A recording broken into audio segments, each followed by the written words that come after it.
नमस्कार मित्रों, सभी का स्वागत है आपके अपने चैनल पर। यहाँ हम बात करेंगे यूपीएमएस यानी सीपीपी नेट 2021 के प्रैक्टिस सेट के लिए। यहाँ पर हम फिजिक्स का मॉडल पेपर लेकर उपस्थित हुए हैं। सेकंड मॉडल पेपर हमारा ये होगा और इसमें भी हम कुछ क्वेश्चंस पर डिस्कशन करेंगे। रोज़ लगभग डेली एक वीडियो हम आपको देंगे जो फिजिक्स या केमिस्ट्री या बायो से किसी एक सब्जेक्ट से होगा, लेकिन फ़िलहाल हम शुरुआत कर रहे हैं फिजिक्स से। तो यानी अभी कुछ दिनों तक आपको फिजिक्स का मॉडल पेपर मिलता रहेगा लगातार। फिर उसके बाद जैसे इसका कोर्सेज कंप्लीट होने की कगार पर पहुंचेगा तो फिर केमिस्ट्री और फिर बायो, फिर मैथ्स, इस तरीके से कंटिन्यू जब तक एग्ज़ाम नहीं हो जाते तब तक आपको रोज़ एक वीडियो मिलता रहेगा। तो ये आज दूसरा वीडियो है और आइए शुरू करते हैं आज का ये महत्वपूर्ण वीडियो जो फिजिक्स के मॉडल पेपर पर है। तो शुरू करते हैं। उससे पहले अगर हमारे चैनल पर नए हैं और तैयारी करना चाहते हैं, रोज़ एक वीडियो पढ़ना चाहते हैं, तो आप चैनल को सब्सक्राइब कर लीजिए, बेल आइकन को प्रेस कर दीजिए। देखिए, ये हम पहला क्वेश्चन यहाँ पर लेकर उपस्थित हुए हैं। इस पहला क्वेश्चन है the dimensional formula of the coefficient of thermal conductivity. तो कंडक्टिविटी का जो है कोफिशिएंट ऑफ थर्मल कंडक्टिविटी का जो डायमेंशन फार्मूला है उस वो कौन सा होगा। चार ऑप्शंस आपके पास यहाँ पर हैं। इन चार ऑप्शंस में से करेक्ट ऑप्शंस आपको पहचानना है। तो आपका जो करेक्ट ऑप्शंस है वो पहला है M1L1 T⁻³ K⁻⁻1। तो ये एक जो है हमारा यहाँ पर फर्स्ट ऑप्शन इसका सही है। अब आइए चलते हैं अगला क्वेश्चन नंबर 2 देखते हैं। देखिए, ये क्वेश्चन नंबर 2 है जो NCERT की बुक पर बेस्ड हैं ये क्वेश्चंस। और कुछ क्वेश्चंस ऐसे भी मिलेंगे जो PMT या आपको नीट के एग्ज़ाम्स में पहले आए हुए होंगे, उनको भी हमने यहाँ पर कुछ रखा है जिससे आपका स्टैंडर्ड मेंटेन हो सके।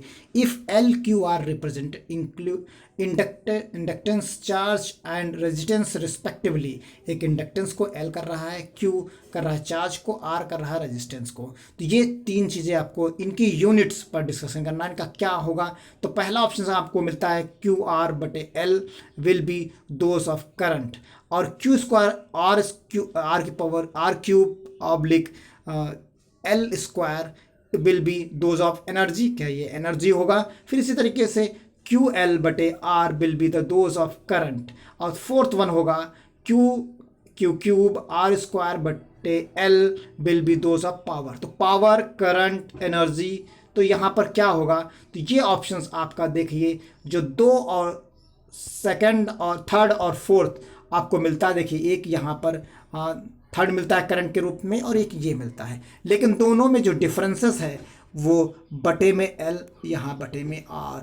और ये चीज़ें जो डिफरेंस कर रही हैं यानी इनके ऑर्डर्स को, तो इस हिसाब से जब आप पूरा मैनेज करेंगे तो फार्मूला जो सही वन आएगा वो पहला ऑप्शन इसका करेक्ट वन आएगा। तो उम्मीद करता हूँ आप आसानी से इसे समझ गए होंगे। अब अगला क्वेश्चन देखते हैं यहाँ पर।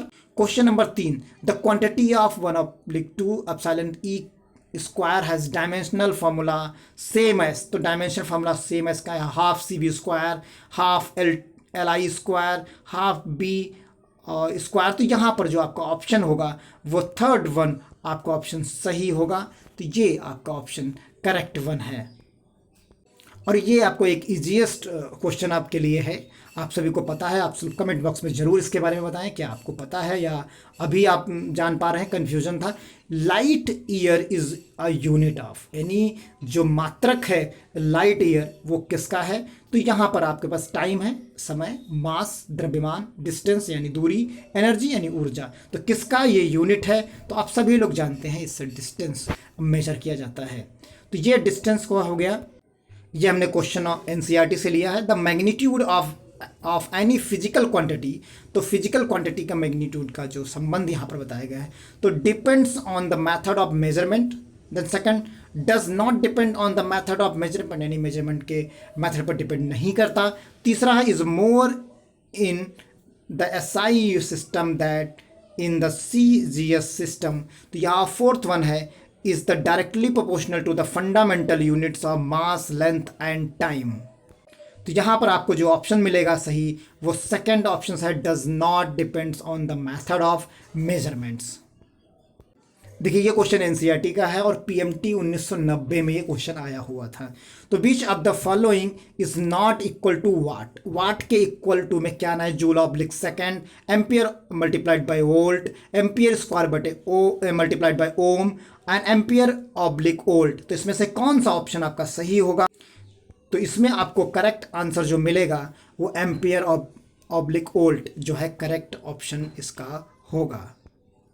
यहाँ पर क्वेश्चन है Newton second is unit of any, Newton second किसका जो है, यहाँ पर आप देख सकते हैं एन और एस, ये किसका आप लिखते हैं यूनिट, तो ये मोमेंटम का जो है यूनिट होता है। क्वेश्चन है which of the following is not represented in correct unit, तो करेक्ट यूनिट में कौन सा नहीं, stress upon strain newton oblique metre square होता है, surface tension newton oblique metre होता है, एनर्जी यहाँ पर केजी मीटर ऑब्लिक सेकेंड, यहाँ फोर्थ वन है pressure newton oblique metre square.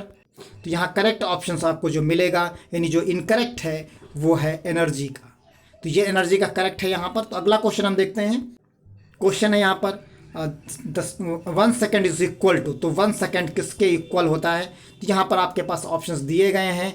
Options में आप देखेंगे कि जो फोर्थ वन इसका ऑप्शन है वो करेक्ट ऑप्शन इसका मिलता है, इसके टाइम पीरियड के बराबर ये होता है। तो मिलते हैं अगले क्वेश्चन। देखिए यहाँ पर आपको 10वां क्वेश्चन है, ये 10th क्वेश्चन है हमारा।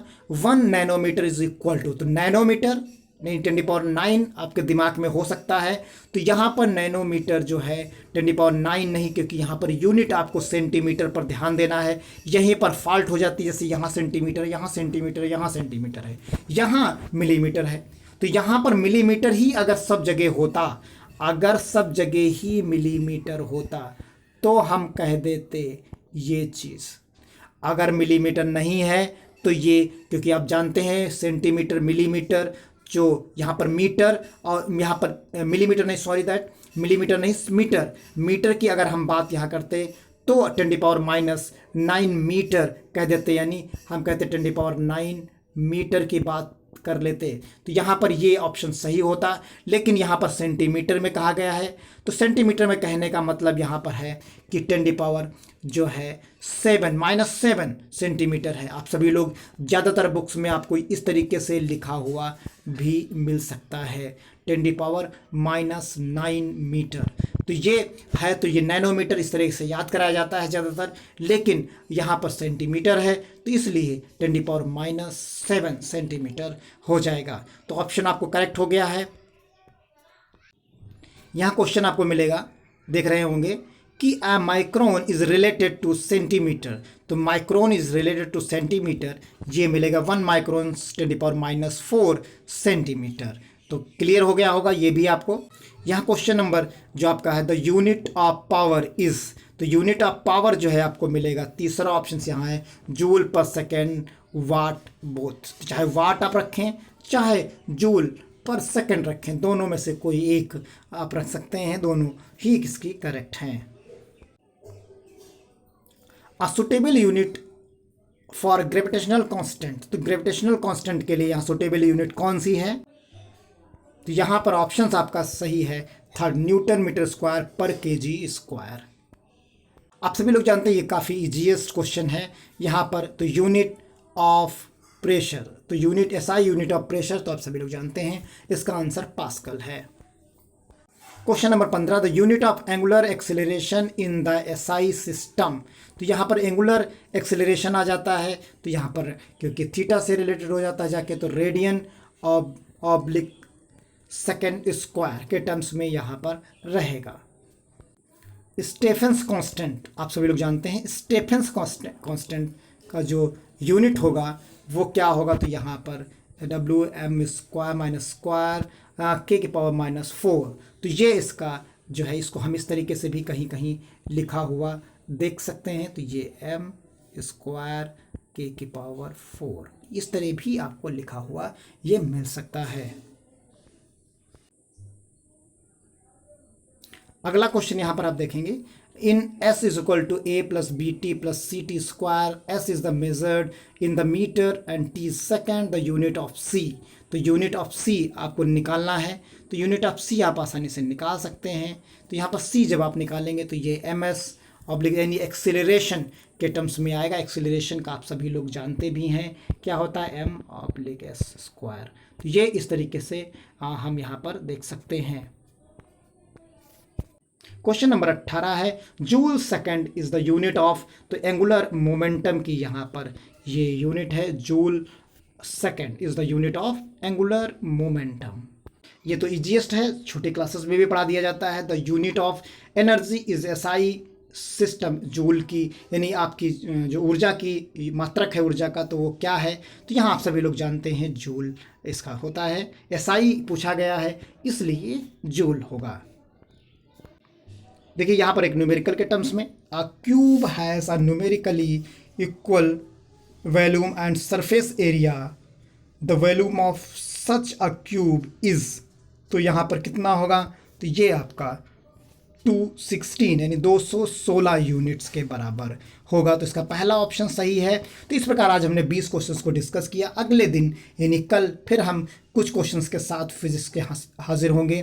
तो आप बने रहें, इसी टाइम पर लगभग आपको एक वीडियो मिलेगा दोपहर के समय में ही। तो जब तक अभी समय दोपहर में है, नहीं तो फिर कुछ दिनों के बाद आपको शाम के टाइम में एक वीडियो लगभग रोज़ मिलता रहेगा। तो आप बने रहे चैनल पर, सब्सक्राइब करते रहिए। जब तक परीक्षा नहीं होगी तब तक इसी फिजिक्स केमिस्ट्री बायो मैथ्स से रिलेटेड आपको एक एक वीडियो ज़रूर मिलता रहेगा। तो थोड़ा सा वक्त निकालें, सब्सक्राइब करें, लाइक करें, कमेंट करें। अगर कोई चीज़ सुधार करने की ज़रूरत है तो उसे भी बताएं, एडवाइस करें, क्योंकि आपके जो सवाल होंगे उन्हीं से अब जब हम इम्प्रूव करेंगे चीज़ों को तो और बेहतर जो है रिज़ल्ट मिलेगा, और बेहतर पढ़ाई हो पाएगी और बेहतर आपका लाभ हो पाएगा। तो इसलिए चैनल पर बने रहे, दोस्तों को शेयर करिए, ज़्यादा से ज़्यादा पढ़िए, क्योंकि ये बीएससी नर्सिंग के जो एग्ज़ाम्स और भी कंडक्ट होते हैं उनमें भी फ़ायदा करेगा। ऐसा नहीं केवल सीपीपी नेट के लिए ही है, इस तो क्वेश्चंस, जनरल क्वेश्चंस लगभग सभी एग्ज़ाम्स में आते ही हैं। तो मिलते हैं अगले किसी वीडियो में, तब तक के लिए धन्यवाद। जय हिंद, जय भारत।